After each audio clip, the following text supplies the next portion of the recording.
दौलत कमानी है? हेलो, दौलत कमानी है? ओके, दौलत से दौलत कमानी है? ओके, दौलत से कमाई हुई दौलत से दौलत कमानी है? दौलत से कमाई हुई दौलत की दौलत से कमाई हुई दौलत से दौलत कमानी है? चार चीजों में मास्टर बन जाओ, ज्ञान लेते रहो,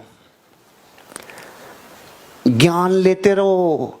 आज मशीनरी में आपके हड़कंप मचने वाला है, शाम तक पूरी खंगल गई आपकी। वॉशिंग मशीन में कपड़े खंगलते हैं ना, वैसे खिड़कियां पूरी रात धनर भाग्य। बाप रे, यहां तो ये बना के छोड़ेंगे अरबपति अपने को। ये तो सुनो, ज्ञान लेते रहो, ज्ञान लेते रहो, कहीं से भी मिले ज्ञान लेते रहो।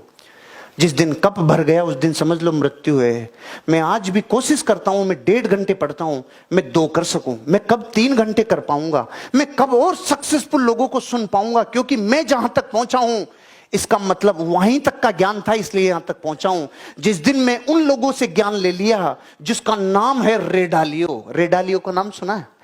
रे डालियो वो आदमी है जिसका इंटरव्यू लेने के लिए गया था टोनी रॉबिन्स। अब टोनी रॉबिन्स को जानते हो? टोनी रॉबिन्स के बारे में जान लो, रे डालियो का पता चल जाएगा। टोनी रॉबिन्स दुनिया का सबसे बड़ा मोटिवेशनल स्पीकर है, जो आदमी को 72 घंटे का वर्कशॉप देने के बाद आग के अंगारों पे पैदल चला देता है। चौथू नाथू माड़ी कोई चला जाए, सबको चला देता है, कोई भी चला जाए। वहां तो सब जाके बन के आते हैं कमांडो। ये आदमी ने जब उनके पास गया ना इंटरव्यू लेने हुए, तो टोनी रॉबिन्स कहता है मेरी टांगे कांप रही थी। अब आप समझ गए रे डालियो कौन है? रे डालियो की नेटवर्थ है 6 लाख करोड़। मतलब भारत के पास जितना सामान है ना, उतना अकेले रे डालियो के पास है। अब मैं उसकी किताब मंगा रहा हूं, उसकी कीमत आ रही है 5900 $5,900। कितने की हुई? $6,000। अब मेरा अंदर वाला दिल, अरे रुक जा यार, 4 लाख की है, रुक जा यार। अंदर का दिमाग तो कहता रुक जा यार। लेकिन मुझे पता है अगर मुझे ये बेड़ियां तोड़नी है और इससे ज्यादा हाई जाना है, तो मुझे जो बनना है मुझे उसको सुनना ही पड़ेगा, उसकी जिंदगी में झांकना ही पड़ेगा, चाहे डॉलर कितने लगे। और जिस दिन मैं उसकी किताब लिया और उसका ज्ञान ले लिया, मेरी फीस यहां डबल हो जाएगी। रे डालियो को सुना हुआ आदमी है ना। फिर ज्ञान की कदर है, ज्ञान की हमेशा पूरे विश्व में सम्मान है। ज्ञान बढ़ाओ अपना, महान भाग्य है आपका। जब जब बेचने में से बीच में टाइम मिल जाए ना, भाग्यशाली हो भी जो टाइम मिल रहा है थोड़ा बहुत। नहीं, बेचने वाले को टाइम, मुझे टाइम नहीं मिला जीवन भर, 18 घंटे बेचा हूं रोज। मेरी वाइफ काली मिर्च का लेप करती थी गले के, ताकि सुबह इसकी आवाज निकल सके, ऐसे बेचा हूं। और जब मुझे कोई एक दिन रेस्ट मिलता था और मैं घर पे रहता था, तो लगता था वाह यार मैं आज घर पे हूं। ऐसे आज आपको जो थोड़ा सा लगा ना रुका रुका, ये महान भाग्य है। पढ़ डालो, सीख डालो, नॉलेज को इंप्लीमेंट कर डालो। जो सीखा है उसको आज के आज घर जाके बैलेंस शीट बना दो। ये अभी तक मैं नहीं कर पा रहा हूं, इसके टिक लगा, ये नहीं कर पा रहा हूं, ये कर लिया मैंने, इस पे जंग जीत ली मैंने। ये करो, ये करोगे तो होगा। आप अपनी जिंदगी में ज्ञान बढ़ाओ। दूसरा, ध्यान बढ़ाओ, ध्यान बढ़ाओ। ध्यान वो चीज है जो ज्ञान को वो उत्कर्ष लेवल पे लेके जाती है। अपना ध्यान और अपना फोकस जो है ना, वो किसी एक विशेष जगह पे लगाए रखो। आपको जिस सोर्स से अमीर और कामयाब बनना है, उस सोर्स को बढ़ाने के लिए अपने आइडियाज लगाते रहो, लगाते रहो। ध्यान ध्यान ध्यान, फोकस कर लो उसके ऊपर। और फिर धैर्य जरूरी है, धैर्य जरूरी है, पेशेंस जरूरी है। क्योंकि धैर्य नहीं होगा ना, तो जीवन में क्या जल्दबाजी की आदत लग जाएगी, और जल्दबाजी में कमाई हुई दौलत कभी भी टिकती नहीं है, जल्दबाजी में जाती है। और धैर्य के साथ आई हुई दौलत टिकती है, क्योंकि वैल्यू पता है। इसीलिए तो देखो कितना बड़ा प्यूरिफायर हो गया देश, फिल्टराइजेशन लग गया।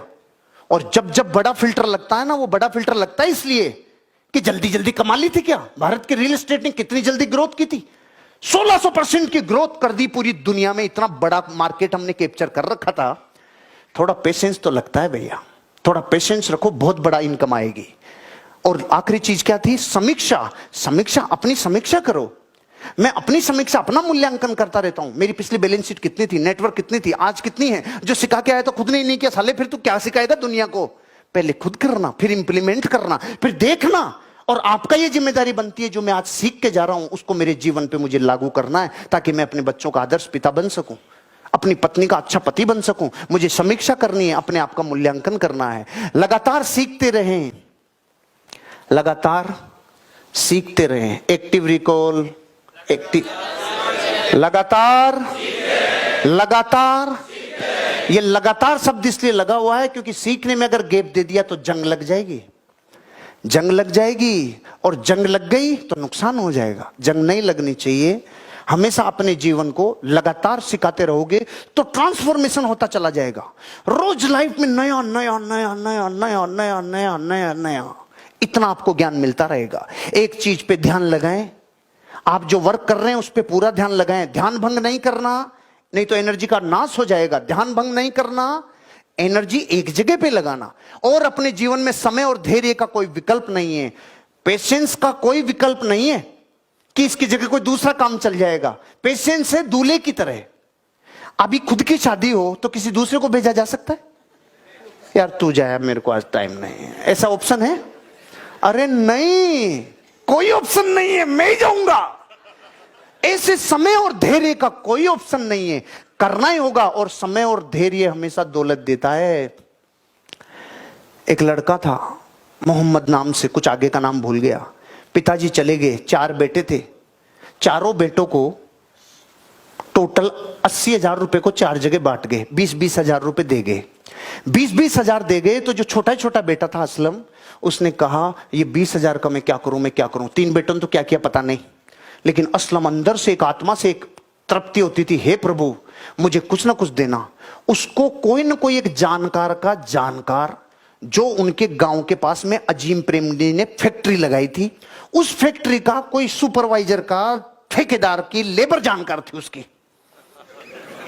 मैंने क्या बोला था, दुनिया के किसी भी आदमी के बीच में और आपके बीच में कितने आइटम हैं? 6। वो लेबर से पूछा ठेकेदार, ठेकेदार से पूछा सुपरवाइजर, सुपरवाइजर किसके फैक्ट्री में था? अजीम प्रेम जी के में। तो सुपरवाइजर स्टॉक्स खरीदता था, तो उससे पूछा मैं क्या करूं 20,000 का। सुपरवाइजर ने कहा अजीम प्रेम जी के पास ठीक ठाक वो है, वो ले ले तू। तो उसने फिर नोरा नॉलेज लिया, और उस सुपरवाइजर से एक दिन उनका बड़ा मुंबई से आदमी आया था जो यहां फैक्ट्री का सर्वे करने आया था। वो बापू था, वो इससे मिलके गया और इस सुपरवाइजर ने इसको ज्ञान दे दिया। इसने 10,000 तो दुकान खोल ली और 10,000 रुपए के स्टॉक्स ले लिए 1998 में। अब देखो धैर्य का फल किसे कहते हैं? धैर्य का फल इसे कहते हैं 1998 में जिसने 10,000 रुपए के शेयर लिए थे ना विप्रो के, आज वो असलम भाई 641 करोड़ का मालिक बन गया। इसे कहते हैं ग्रोथ। थोड़ा मुंह से बोलो, कितने रुपए का मालिक बना? नहीं, मजा नहीं आया, बोलो। पता है क्यों नहीं बोलते हम?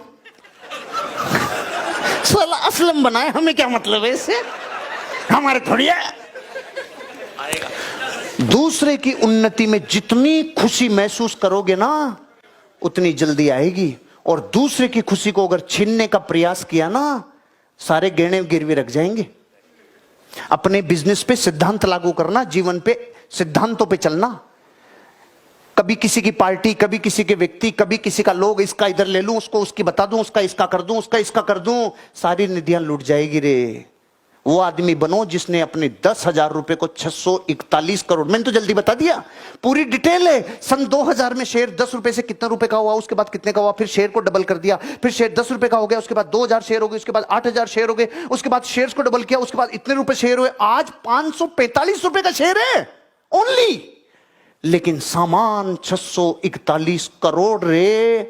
कितने साल हुए? 21 साल में 10,000 रुपया दुनिया की कौन सी जगह पे? विप्रो में हो गया। पूरा फैक्ट फिगर है मेरे पास। आंकड़ों में गलती हो सकती है, लेकिन 641 करोड़ में गलती नहीं। नाम आगे पीछे हो सकता है, 641 मेरे घुस गया था इसलिए गलती नहीं हो सकती।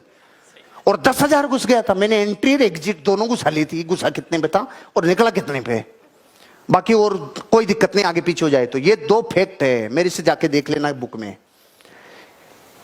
धैर्य रखो, धैर्य का कोई विकल्प नहीं। और अगर वो असलम भाई कहता है अरे यार वो 2 साल हो गए, 10,000 का भी 12,000 भी नहीं हुआ, फेंक, 641 करोड़ नहीं आते। धैर्य रखो, कीप पेशेंस, समीक्षा करते रहो, धैर्य रखो, कोई विकल्प नहीं है।